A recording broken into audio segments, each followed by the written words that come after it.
teacher, teacher, I beg you ring the bell.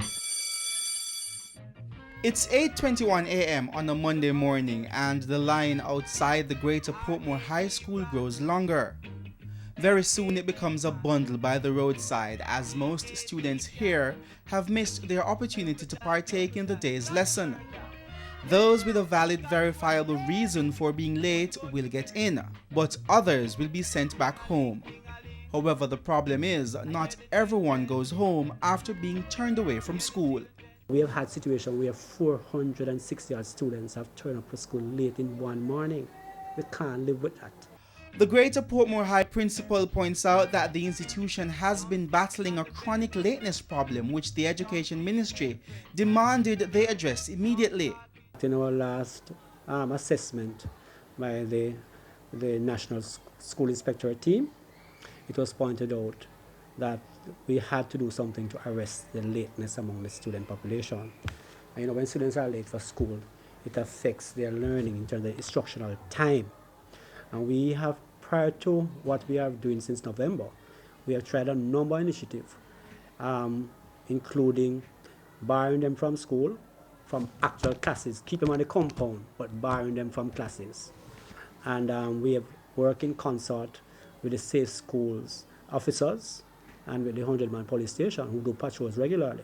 But with those efforts not reaping the desired results, the school's board stepped in.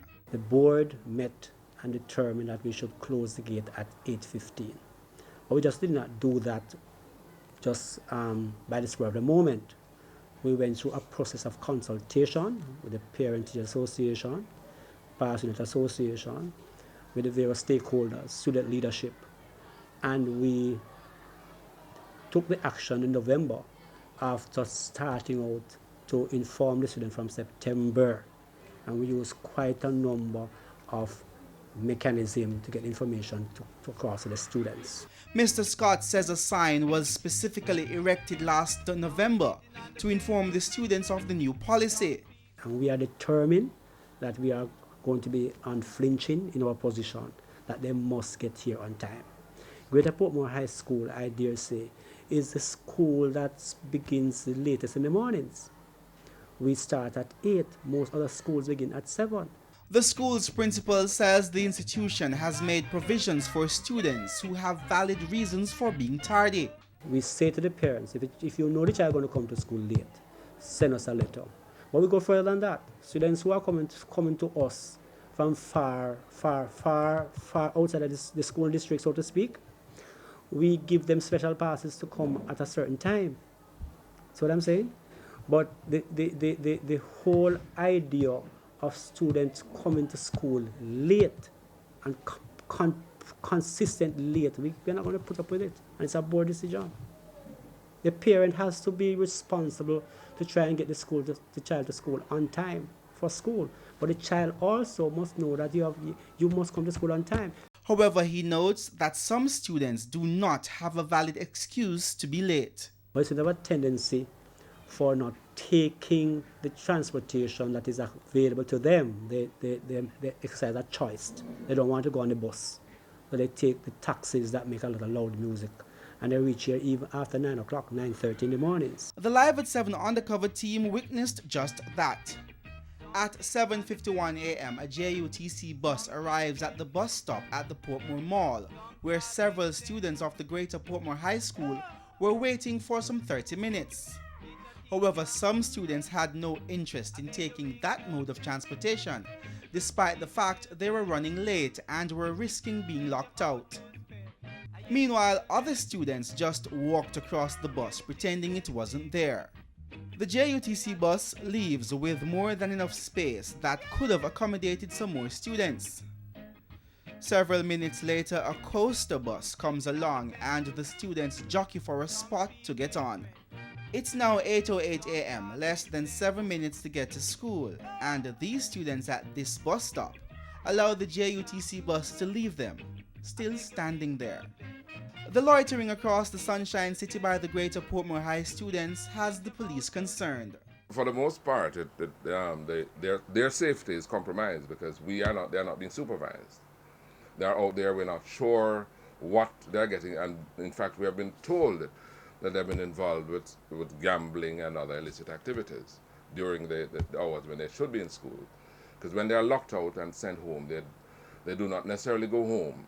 They loiter and they find something to occupy their time until evening when school would normally be let off. The police say they have been stretched trying to respond to the increased number of calls from Portmore residents complaining about the students overrunning the community when they should be in school.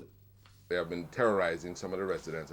This is how they put it, because they would enter premises that they're not authorized to enter during the time when they should be in schools.